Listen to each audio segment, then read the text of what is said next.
You wake up in a room you've never seen before. In front of you are two men you've never met. They're talking about science fiction. You wonder whether you're just dreaming, or if you've entered the Sci-Fi Zone.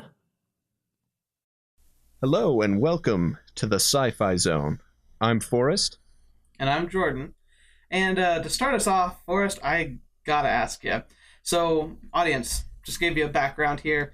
A few days ago when we were kind of prepping for this, we were just casually talking about, some of the sci-fi topics we were thinking of bringing up. And Forrest mentioned that he doesn't think Star Wars is sci-fi. And I was like, you're crazy, man.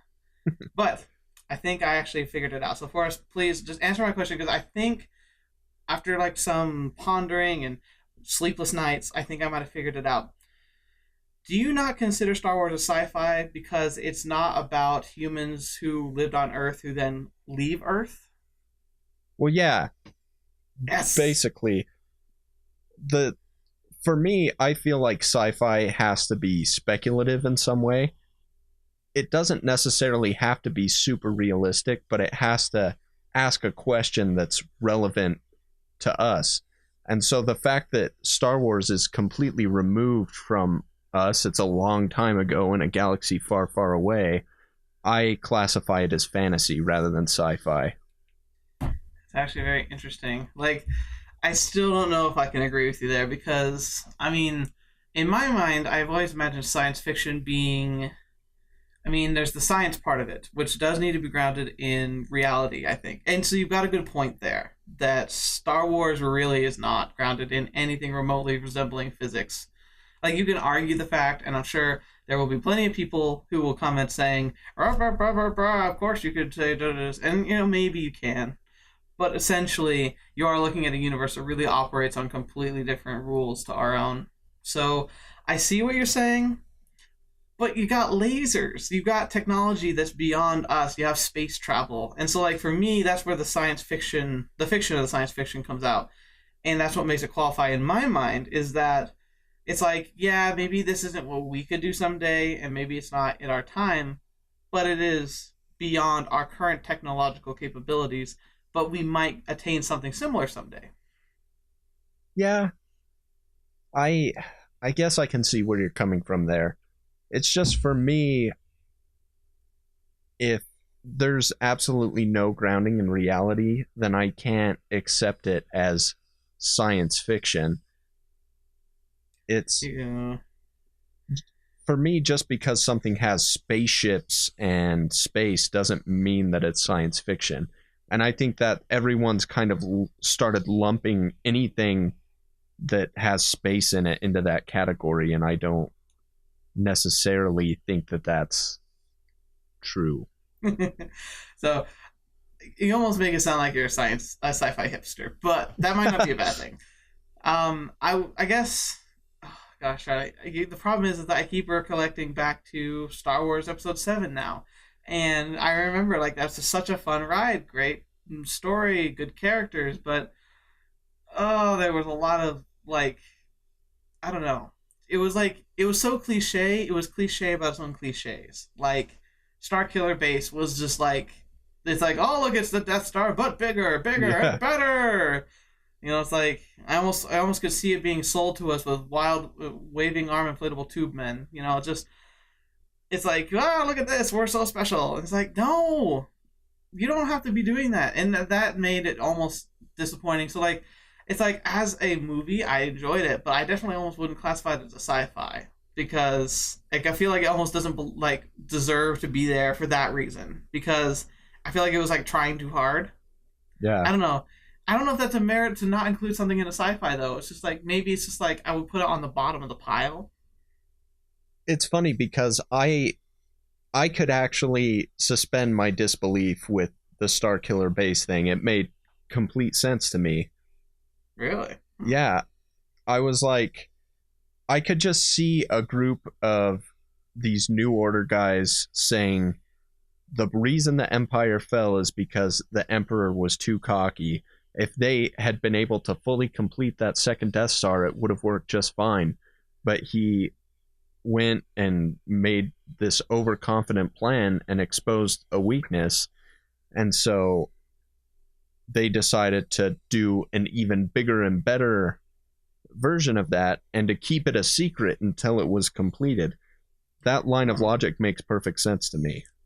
That is true, actually. Like, you gotta admit, as a secret organization, well, not even secret, but as an organization bent on destroying the Republic, they were a bit more effective at the actually using their their superstar destroyers and Death Star thingy. Like, I'm gonna stop. Like, people are gonna lynch me alive because I just said stuff like superstar destroyer when referring to Star Killer Base, but I don't know. It's like I'm just wish that they could have tried to be a bit more unique about something. Like, it easily could have been something like a biological weapon, which is one of the horrors of our modern world, let alone the sci-fi world. Or it could have been like a propaganda thing where, like, what if like people in the Republic started like supporting the First Order and wanting to like secede and become a part of them. Of course, that would have brought more trade deals into it, so maybe we should avoid that at all costs. Yeah. I don't know. I saw a video, and I don't want to talk about Star Wars too much because that's not what this podcast is about. Okay. But I saw a video where they were talking about the new Star Wars, and they made a point that really felt it really resonated with me, and it was that the new Star Wars series had to prove that it could do Star Wars the classic way before it could go off and branch out and do whatever it wanted. And I think that's what episode 7 was. It definitely had a lot of elements that were in A New Hope. It was in a lot of ways a rehashing of A New Hope, but I think that they proved that they can do Star Wars, and now they can branch out a bit and it won't offend people as much. That's true. But you're right. We really need to move on from Star Wars because we can't be the sci-fi guys in the sci-fi zone if we aren't actually in the zone of the sci-fi. Yeah. I wanted to ask you, do you consider Doctor Who to be sci-fi? Oh, I knew you were going to ask this. I don't know how I knew it, but like I was thinking to myself like literally about like 30 seconds before we got on the air. I was just like, I wonder if he's going to bring up Doctor Who. That one's tough. Because, okay, just so the audience can understand, I am a physics major. I've studied it. I like breathe the stuff. I study like all the books and everything. So I keep up to date on like as much of the theories as I can. No, I can't explain the math behind a lot of it, but I can understand like the comprehension that goes beyond it, and I can typically follow along. Now, Doctor Who technically is impossible as far as we understand physics. Now, doesn't mean it's not completely impossible, but it's the whole paradox of time where if you have the ability to travel back in time, you've already done so. And so, can you actually do anything different in time? No. So, is Doctor Who grounded in reality? I'd say it's more fiction than it is science. But I would argue that it would be considered a sci-fi because it is, at least it tries to sound like it's grounded on like what we know. And the ideas, I think, I'm going to go on a bit of a tangent here, but I want to talk a bit about what sci-fi is for me. Like what really makes it sci-fi, because we could talk about definitions all day, but essentially I think a sci-fi is an exploration of potential possible futures or even wishful thinking that help kind of push an idea that we don't need to be trapped where we are, but that humanity has a future and that we can grow and expand in technological ways, political ways, social ways. Like that's really what I think science fiction is about. It's about using fiction to push our imaginations forward. And so Doctor Who, I think, does that because the character of the Doctor sees things so differently from people. I think that he can be a source of inspiration most of the time. The newer stuff I've actually not been enjoying that much, but the classic Doctors, and especially 9, 10, and 11, I think really kind of push that message that the future's in us if we're willing to be better than our predecessors. And I think that that's the core message of most sci-fi, is improving and being good people despite technology, despite our history. Okay. Well, That was a lot of stuff. I'm sorry. yeah. No, that was great. I guess I'll go into how I define science fiction. Yes. For me, the foundational thing that makes science fiction is the question, what if? And not just what if something fantastical, but saying what if and then making it relevant to something we could possibly experience, like with the movie Blade Runner. What if Yes. there were robots that looked exactly like people? How would that affect your life? The reason that Star Wars and Doctor Who don't really qualify in that for me is I already explained with Star Wars, it's separated from our reality completely. Yes. But then with Doctor Who doesn't even try to make sense. No. I love Doctor Who. I love that show for exactly what it is, which is goofy time travel with some philosophical elements thrown in. But when it comes to the science of it, they don't even try. No. It's they like, pretty much make up stuff. yeah, they're like, well, how did this work? And the doctor's just like, oh, it's wibbly wobbly, timey wimey stuff. Aren't I amazing? Yeah. And so for me, that just, it removes it from science fiction and puts it in fantasy for me. Okay. It's like I think we have a similar viewpoint in some of this, but I guess our categorization is a little bit different because maybe I would separate it into like high sci-fi and low sci-fi. The high sci-fi being the more premier, the more like if I were like the definitive sci-fi, like the thing you hold up and you say this is sci-fi in all its glory. Yeah. And then low sci-fi is the stuff that has sci-fi elements but maybe it doesn't quite deliver. Yeah. Well, Heck though, I mean they can both be amazing. And like you pointed out, you like Doctor Who. Like Doctor Who was my thing. Like 3 years ago, I was like all about Doctor Who. That was pretty much all I did. yeah. Well, I love Doctor Who, like I said, and I'm not trashing on these things by saying they don't qualify as science fiction because I love Star Wars, I love Doctor Yes. Who. It's just, and it is difficult because where do you draw the line? And I have a tough time with that sometimes. There are things that I think of and I'm like, is it really science fiction? And I can't really tell for myself. It's a very gray area where that line between science fiction and fantasy gets crossed. Yeah. All right, so I got a question for you. I think this is actually an applicable one for the audience too. What is the one thing that you like hold up as your like pinnacle of sci-fi? Like, what is your like go-to choice? If someone says like, "I want to know what sci-fi is," can you give me one source? And you're like, "This is it." Like, what is that? That is really difficult. Yeah, I know. Can I have two answers? Yeah, go for it. Okay. It's our podcast. We make the rules. Okay, so one would be 2001: A Space Odyssey. That's a good one. And number two, and this will probably seem weird to a lot of people, is Alien. No, I don't know. I think a lot of people would agree with you on that one.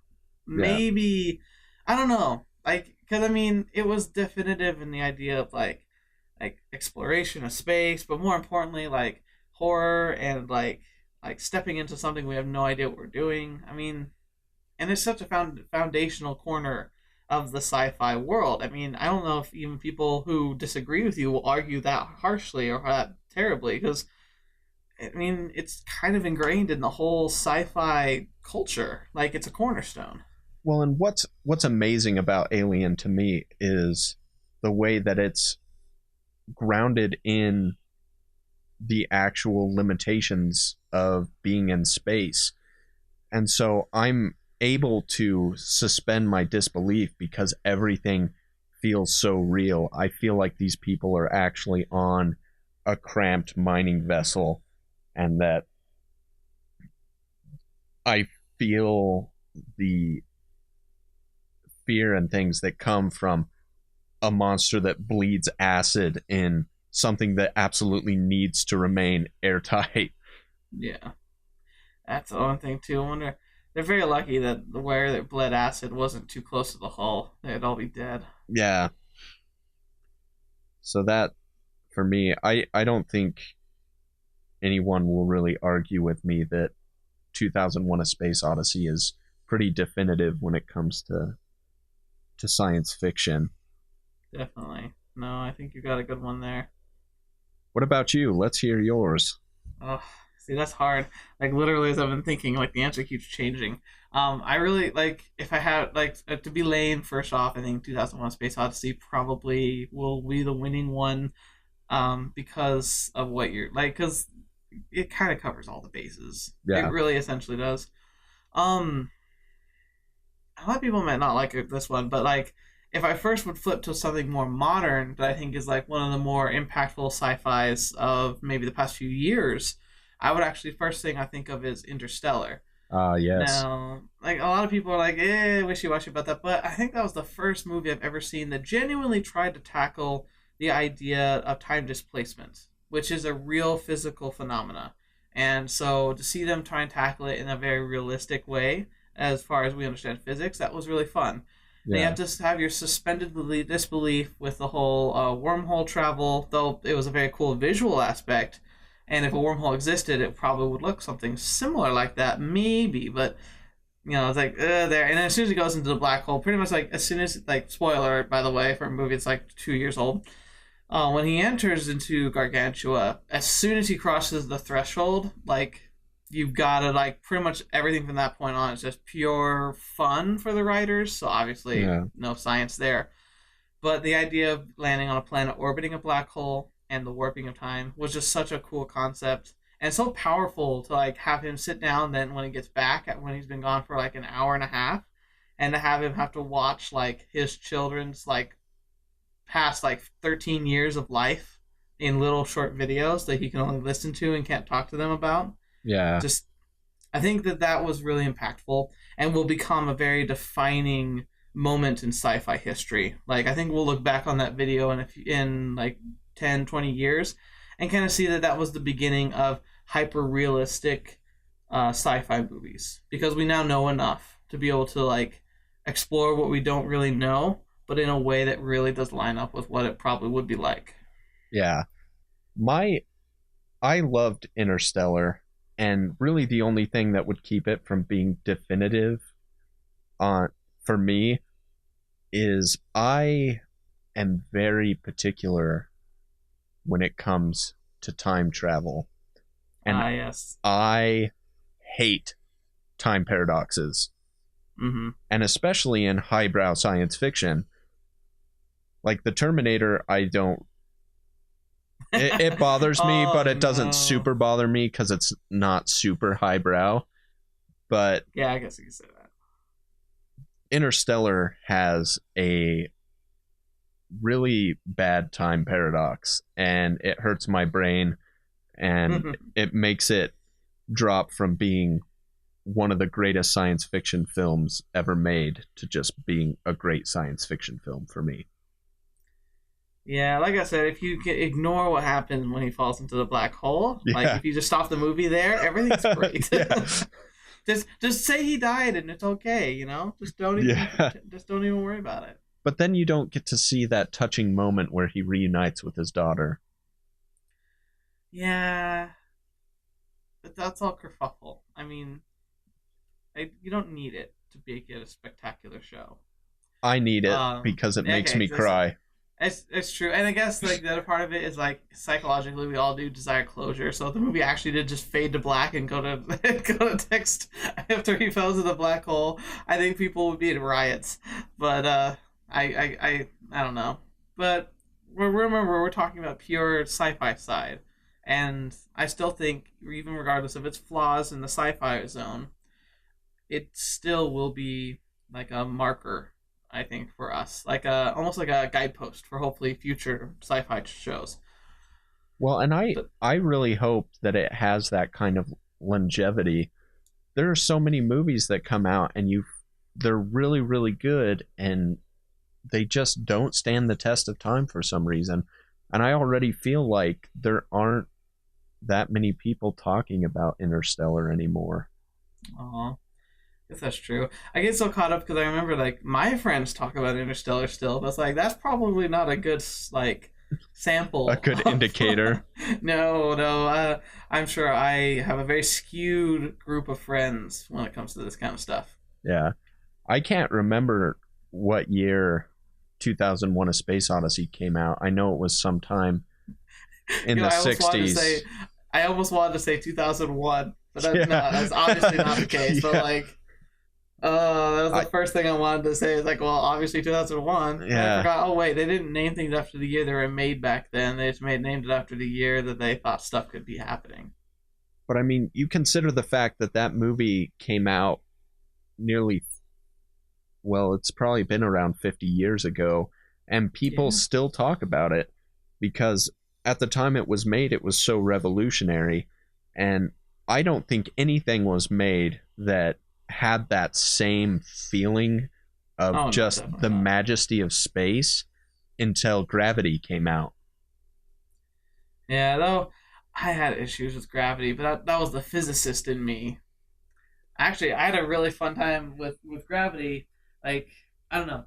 People always give me the dirtiest looks because I'd always take a crap on gravity whenever people talk about it. I'd be like, "Oh, but this is wrong, and this she should have died here, and oh, this one didn't make sense at all." And people just get mad at me because like they loved gravity, and I'm like I just can't be persuaded to like it that much. I mean, the acting was fantastic. I gotta give it down. Like give it to that. Like the casting I think was good, and the emotion, the raw emotion was perfect. However, we're talking about sci-fi here, and when you're going for realism, I have to be very, very judgmental as a physicist. And so we actually did a funny thing where I was with my physicist group. We were the astronomy club at school, and we had our giant telescope, and we were like doing all our stuff and starting some research on photon like spiking and like registering the composition of stars. Lots of fun stuff.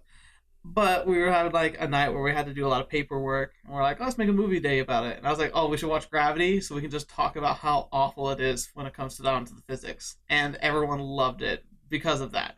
We just watched the entire movie the entire time, doing like, I don't know, Mystery Science Theater version of like why this is wrong in physics, and like counting all the times we died, like she died. However, all sci-fi viewers know that in these types of movies, whenever you watch something and you're like, that should have totally killed them, or the G forces, they are ridiculous. Why are they able to suddenly grab a handle that they're flying past at like, I don't know, the speed of a car, and it doesn't rip their arm off? Whenever we did that, we would just point to it and say like, oh, but look, if you factor in, the force of plot always balances out the equation, so that Yeah. it always makes sense in that regard. Yeah. Well, and I'm not super well educated in physics, so I didn't Don't get even me wrong, I'm realize not like that stuff. super. Like I said, I can't do the fancy math.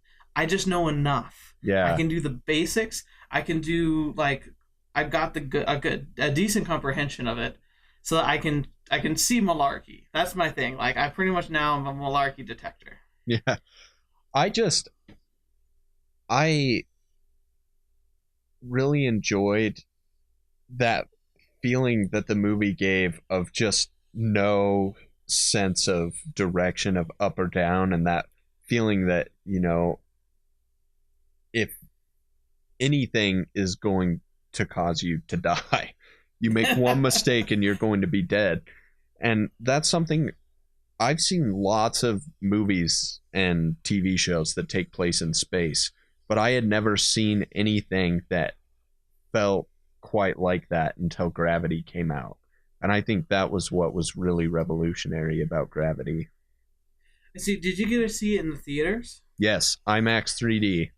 See, that might have been a big part of it. I never got an opportunity to see it in theaters. I think I was at the time like I was really poor and like really focused on school, and like I just did not have the funds to go to any movies, let alone like Gravity in an IMAX. But I really think that might have been a big part of it. I think from what I heard, the experience is just not even comparable to watching it at home. So maybe I would have had slightly different feelings about it. Yeah. But if eventually I would have come to the same conclusions. I mean, I tore Interstellar apart too. Yeah. Like, I do it all the time, and it's a habit. When you study and look at things and do the math and figure out how things work in your head so often in school, you can't help but do it all the time. Yeah. Well, and I mean, it's difficult because, it's not often physicists who are writing scripts for these movies. Oh, no. So they'd be kind of boring scripts as the physicists are writing them. Exactly. So Hollywood's always going to take some artistic liberties. It's true. Hard science fiction appeals to a pretty small demographic. Sadly, yes. Yeah. The boring physicists. Yeah. I love hard science fiction. I also love soft science fiction. But it's difficult to invest yourself in something that you're not super interested in. That's true. So if you're not super interested in physics and something is completely following the laws of physics, then it becomes kind of difficult. I think if Gravity was entirely realistic throughout the whole thing, it would have just been a space documentary. I actually have a point of contention in there, actually, because I think you're wrong. Have you ever watched Apollo 13? Oh, yes, Apollo 13. That movie is about as accurate as you can get, and it's also one of the best movies I've ever seen. Okay, you win. I'll give that to you. But and the funny thing is, I categorize that as a sci-fi, even though it's based in history. They do have to, change some of the things to make it more like accessible. But I don't know if it's enough of a change to really make it a fiction, but more of like a nod. Like it's a historical nod. So like I like the I don't know, like I can't really group it as a sci-fi. But anybody who likes sci-fi needs to watch that movie. If you haven't, for whatever reason, do it. I bought a copy of the Blu-ray, which is where they went back and because it came out in like the late 90s, I think, in 1999, I think. Yeah. And they went back and they did that whole thing where they like rescrub it and bring out like the definition even more. And so like it now is comparable to the graphics we see today if you buy the Blu-ray. And you can go to Target. I found the Blu-ray for $8 at Target. So if you don't own that movie, listener, go buy it. It's the best thing you could ever do. And it was like the inspiration for me when I was a kid. I watched that with my dad. I remember when I was 13 for the first time. And it Apollo 13 when you were 13? I was 13. Yeah. That's ironic that. I never thought about that. But like it was so inspirational to me to see what happened, and then to have my dad sit me down and explain that it actually really happened. Like that changed my world and just was one of the many reasons why I wanted to pursue a job in sciences. Obviously not doing that right now, but I'm going to still do it, and I still love science, and I'm just rambling at this point, so blah blah blah, and and the end. Well, I don't know, I feel like I'd done my point, but I hadn't like resolved my sentence, so I was like, crap. Yeah. But I guess I want to ask you another question, because like that's what the theme is today, audience. If you haven't guessed, we're pretty much just touching base on what we love, and then we'll probably get nitty-gritty details in future episodes. But I want to know, what is the worst thing that you have heard be classified as sci-fi? Like, what's the thing that you consider to be like still could be considered sci-fi maybe, but it's so bad you wish it wasn't? Ooh, that's a really tough one. I think maybe John Carter. Oh yeah. Oh man, that movie's weird. Yeah. It's not grounded in science at all. Not even close. It's definitely in the realm of fantasy. I liked it casually as a movie, but I definitely wouldn't call it sci-fi. Yeah, it's just there's a grossness in your mouth when you think about it. Yeah. What about you? Honestly, it's Avatar. Like the big Avatar, the big like Yeah. multi-billion-dollar biggest movie ever so Yeah. far. Avatar. It's painful. It's just the characters are flat. The conception is vague at best. The only thing it had going for it were pretty graphics, and that's not going to stand the test of time. And people were so obsessed with it. It really just pile drived it for me. I'm just being like, this is just horrid. I can't stand it. Yeah. Well, I have to admit, when I saw that movie, I thought it was visually brilliant. Oh yeah, I mean, I saw it. It was the first 3D movie. I saw it in 3D, and I was like, "Whoa!" But now that I've seen like more than one 3D movie, I look back on it now, and I'm like, "Wow, that was a pile of crap." Yeah, but it was one of those things where it was so innovative that you look back and it wasn't as great as you remember it being when you first saw it, but at the same time, it ushered in an entirely new generation of film. Yeah, maybe that's another reason why I don't like it is because it is like a marker in history as far as film, and like I hate the fact that it is. Well, it's like there were so many other movies I wish could have filled that role. Yeah. Well, I have to say, I am not a big James Cameron fan. First off, I don't like what he did to the Alien franchise.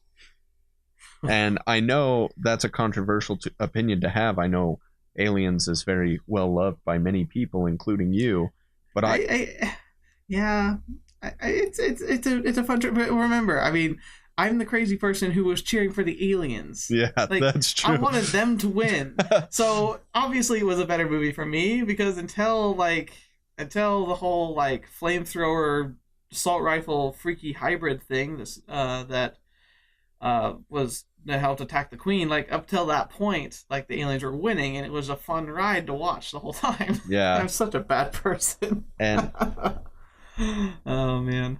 I think James Cameron is a great director, but his problem is he's not a very good writer, and he writes most of his stuff. Yeah. The dialogue definitely was not there. Game over, man. Game over. Yeah. Ironically, though, that line will go down in history, but just because it's a meme. Yeah. I criticize the Terminator franchise a lot. Oh, that one's painful to watch if you don't like time paradoxes. Oh, yeah. A horrid mess. I mean, they messed it up in the first movie, and then by the time and then it gets worse. Yeah, by the time Terminator Genesis came around, they didn't even try anymore. Well, yeah, isn't the plot of the new one? I didn't even see it, but like I watched like a trailer at once, and I was like, "Is this seriously the plot?" Because like, wasn't the plot that like a Terminator was being sent into the past to find out what happened to a different Terminator that was sent into the past, and they found out that the original Terminator was killing the Terminators that were being sent into the past from the future, but from different futures. Okay. Like I think that's effectively what the plot was that there were different futures branching off of different decision points that happened from the different movies, but they were all trying to kill Sarah Connor. Well, yeah, it was. I mean, the basis of the plot was that they sent a Terminator to basically stop Kyle Reese from ever going back to save Sarah Connor, but he still ends up going back. But then John Connor gets turned into a Terminator, which is in the trailers, and it was definitely very confusing. And the way they tried to explain it off reminded me a lot of Doctor Who. John Connor is just like, we are strangers out of time. I actually liked Terminator Genesis as an entertainment flick. Oh, okay. I was gonna say, I was like, where are you going with this? Yeah. But yeah, I really don't. The problem I have with the Terminator movies is that people treat them as if they're highbrow. Who are you talking to? Well, I don't know. I mean, the Terminator series has a pretty hardcore fan base, and I guess that's who I'm referring to. Okay, I guess I would argue that maybe it's one of those. It was a revolutionary concept. You know, Terminator the original came out once again during that time where their sci-fi's were pretty new, and just the whole concept was really creative. You know, the idea of going back in time to kill somebody before they're born, effectively. Yeah. Like that was like the premiere in movie form of that concept, so it's gonna have that lasting impact, and then you gotta congratulate it for that. But when you go beyond the first one, it breaks down so badly. Yeah. And it's pretty much beating the dead horse until it's become not only dead but extinct as a species, and they keep going for it. Yeah, but Terminator 2 has some really great lines. Oh yeah, well, like we're not gonna dash on that fact, but like, you know, I mean, it was so fundamental for its own series and for a lot of future sci-fi stuff. But like all things respectively, like if you go back and you watch it and you try and be really critical about it, you're gonna find those flaws there still. Yeah.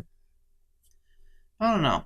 I guess like when I think back to all the sci-fi stuff, I think one of the most impactful things for me is like where do I really mark my introduction to sci-fi? And funnily enough, it was Star Trek, because my dad was a big Trekkie. Like he would tell me stories about when he was in college and how he and his college buddies would go to the local bar, because he grew up in this like really small town. Like all it had was like 4 bars and a gas station and a few tourist traps. But he'd go down to his bar, and they would go and they'd watch it broadcast. You know, and they'd eat a bunch of hot wings and stuff, and just watch it go down. And like I just like, can you imagine that today? Like, what if you went to like Buffalo Wild Wings, and you saw a big table full of nerds, you know, watching on one of those TVs, like the newest a new Star Trek episode, and watching them just go like, oh my gosh, you know, like almost like watching a bunch of people like watching a football game, but the nerdy version. Like it makes me smile every time, because I wish I could see it. It'd be so fun to go and see that. Yeah. Like my dad in the zone. Especially because he and his friends were like, they were legitimate nerds. Like he was getting his master's degree in engineering, and so he was hanging out with all the chemists and the physicists and the engineers, and like, you know, so they were doing their whole thing. And they talked about like Star Trek was cruel. Like I don't know if you ever watched the Next Generation Star Trek. I've watched a little bit of it, yeah. Oh, okay. That show was horrifically cruel. It would take these plot lines like let's see. Oh shoot, I'm not gonna be able to think of the name of it off the top of my head. But there's a point where the most evil of things in the whole series, the Borg, who like assimilate you. Yeah. They take away your individualism and force you to become a drone. They capture the Captain Picard, you know, the main character, effectively, and turn him into one of them. And the Enterprise crew desperately tries to come up with a weapon to destroy the cube and kill all the Borg, but they don't want to fire it because they want to try and get the captain back, but they fail at getting him back. And then it does a whole thing where like it does a zoom in on number 1 Riker's face, and he tells them to fire the weapon that might destroy and kill the captain. And then it says to be continued, and you had to wait 6 months to find out what happened after that. That is cruel and unusual punishment. Yeah. Yeah. I didn't ever watch Star Trek until just a few years ago. I got really into the Big Bang Theory, and they were always talking about Star Trek on that show, and one day I was like, hey, this is on Amazon Prime Video, I'll give it a try. And I started out by watching Star Trek the Motion Picture, also known as Star Trek the Motionless Picture. Yeah, that's not the like. Some people argue it's the worst. I don't think it was the worst, but that's because I give it. I it was the first movie. I mean, obviously they didn't have the biggest budget. Yeah. Well, the budget wasn't the problem for me. It felt like it was trying to be 2001: A Space Odyssey, but just Oh yeah. doing really badly at it. Well, it was so outside of their zone. Yeah. So like, it makes sense if they were changing up the tone that much. It obviously wasn't going to go over well. Yeah. And I do like Star Trek. I really don't like that movie. For me, it is the worst. But I decided to give it a second try, and I watched The Wrath of Khan, and from then on, I was in love with Star Trek.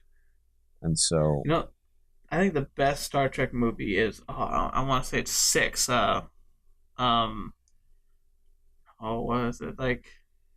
Not the Final Frontier. It's The Voyage Home. no, not Voyage Home. I think that was No. five. It's gonna kill me. The Undiscovered Country. That's the one. The Undiscovered Country. Oh, that's right. Beautiful, like just the intrigue and the character dynamics and just everything about that movie I love. Maybe I'm biased because it was one of the, like my favorite movies growing up, but I still watch it today and still like there's nothing cooler than the bad guy like blasting holes into the Enterprise and just like destroying them without mercy while quoting Shakespeare. You Yeah. can't beat that. Yeah. What about the one with the humpback whales? uh Yeah, that one's I painful. I love that one. I think it's hilarious. It's absurdly hilarious, but like if we're talking about like a serious sci-fi, we're like, oh, that's going back to Yeah. that territory of Terminator. It's just like, Yeah. oof. Yeah, it's But it almost I felt think, like a spoof on itself. yeah, but yeah, that's really, I guess. It's just I think the whole idea honestly came from somebody in the writing room saying, "Hey, what if these characters, the main bridge crew of the Enterprise, had to come to this time, like right now?" And like they just kind of went with that. That's so Oh, awesome. now I You want to okay? watch I Star Trek. think I think honestly, like we're going pretty long. We might need to wrap this up pretty soon. But I think essentially what we're trying to say here is that sci-fi is awesome. Sci-fi is innovative, but more importantly, good sci-fi points us in a direction we actually believe we can go.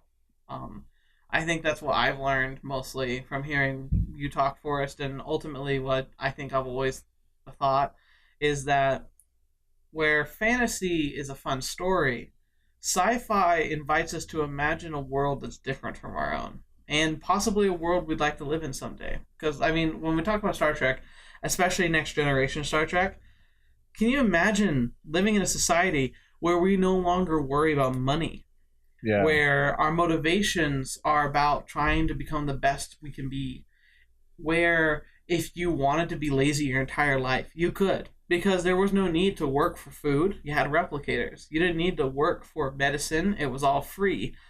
Like the concept of a future where you literally shoot for the stars because you can't think of anything better that you'd want to do, and you want to change humanity for the better because of like whatever you find passionate about. Like that's awesome. Like how cool would it be to live in a world like that? Yeah. And another thing I love about science fiction is it can explore both sides, because Star Trek The Next Generation is very optimistic. It says, Yes. it basically is like, hey, in the future, everything is perfect and nobody has to do anything, but they still do things because people are awesome. and it's not too perfect. 'Cause, I mean, like, there's still conflict, but Yeah. like there's so much more beyond like our conflict that we see today, Yeah. where we have racism and blind hate and starvation. They're beyond that, and so the troubles they tackle are just so much more advanced. Yeah. And it's just it's so good. Well, in the troubles they tackle, I was watching a documentary about the creating of the Next Generation, and they ran into a lot of problems because Gene Roddenberry wanted them to live in essentially a utopian society. So all the conflicts that the characters had, they couldn't have internal conflicts really. They all had to Yeah. be external somehow. But And that's definitely not the best way to do that. I think people are still people in the future. yeah, Which is why I like the direction they took later. yeah, But like they still like the core problems that we face today were gone, and I think that that's the most inspirational thing. yeah. Well, and there's also different series that if you want to hear about the other side of it, I mean, Ray Bradbury was great at taking things that we want to see in the future and showing us why those things would be a really, really bad idea. And True. And that's what I love about science fiction is you can see so many different perspectives of things that aren't real yet, but could be real someday. Yeah. I love it. Like, yeah, it also reminds me of, like, when we're talking about, like, the other side of it. Like, I think of Dune. Like, Dude. I don't think there's any darker look at humanity than in the Dune series. But, like, that's one of the foundational sci-fis, I think. Like, it's not one of the more realistic ones, but I think it's one of those that was a turning point for sci-fi. I think that's when sci-fi started being taken seriously outside of, like, the circle that was sci-fi fans way back when. I don't think Dune is super realistic in some ways, but I think as far as the environmental science side of it, it's very well thought out. And definitely. I mean, it's not super well explained, but I mean, as far as living on a desert planet goes, I think Frank Herbert really did a good job of making you able to believe that this is how these people survive on this desert planet. And making you happy you don't live there. Yeah. Always happy I don't live there. Oh, that would be a terrible planet to live on. I think most planets, honestly, would be terrible. We live in a pretty specific climate. Yeah. I don't think people realize, like, how slight a change you need to make your life really, really suck. Yeah, actually, a really good book that explores that is, have you heard of the series The Expanse? Yeah, I have. I've never read it, though. Okay, well, in the fourth book, they are colonizing a new planet, and it explores so much about the dangers and the things that can happen if everything isn't perfect. Oh, imagine it's a fantastic book. Yeah, I really like that series. I'm in the fifth book right now. I'll have to try it. Oh, I have so much reading to do, though. Like, I would love to take especially anybody in the audience, if you got any book suggestions, especially the classics. I feel like I've not done a proper, like, in-depth look at the classic sci-fis, like, where it all began. I just never had gotten my hands on any of them. So if anyone has any recommendations for me, I'd love to hear them. So please, I don't know, if we have a comment section, I think we will, leave a comment or, I don't know, figure out a way to send it to us. we have an email. It's yes. sci-fi zone podcast@gmail.com. So if you have anything that you'd like us to cover as a podcast topic or anything you'd like us to watch or to read, go ahead and send us an email. And if it's something to read, give us time. Yeah. Despite the fact that we record this, we have lives, and it will take us time to read a good book thoroughly. That's a good patience point. with us there. Yeah, we definitely need time. I mean, even if it's a movie or a TV show, it might take a couple weeks to get to it. Especially if it's not something you can get on Netflix or Amazon or Hulu. we could be in trouble.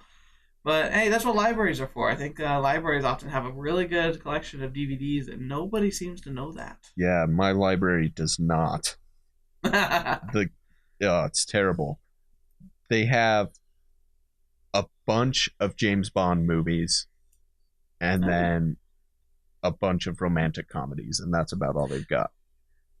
You know, real quick before we go, could you count James Bond as a sci-fi, especially considering, like, when the movie came out?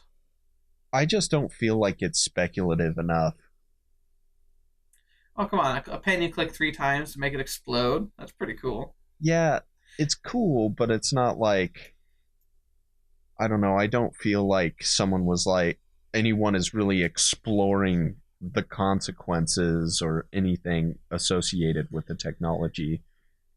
That's true. I was mostly in jest. Yeah. I wouldn't say it's specifically a sci-fi. I just thought it'd be a fun random question to throw out. Yeah, well, I mean, I bet there would be people who could consider it sci-fi, and I wouldn't blame them for that, because, I mean, it does deal with advanced technology, but just for me personally... True. Yeah, nah. Oh, man. So much stuff to talk about. Like, I could already think of, like, 4 or 5 things I want to talk about more, but we really should wrap up for this one. All right. Well, thanks for listening, guys. Again, our email address is sci-fi zonepodcast@gmail.com. Feel free to email us with any ideas you have or any questions or concerns. And stay tuned. We'll be putting up another podcast next week. Excellent. Thanks for listening.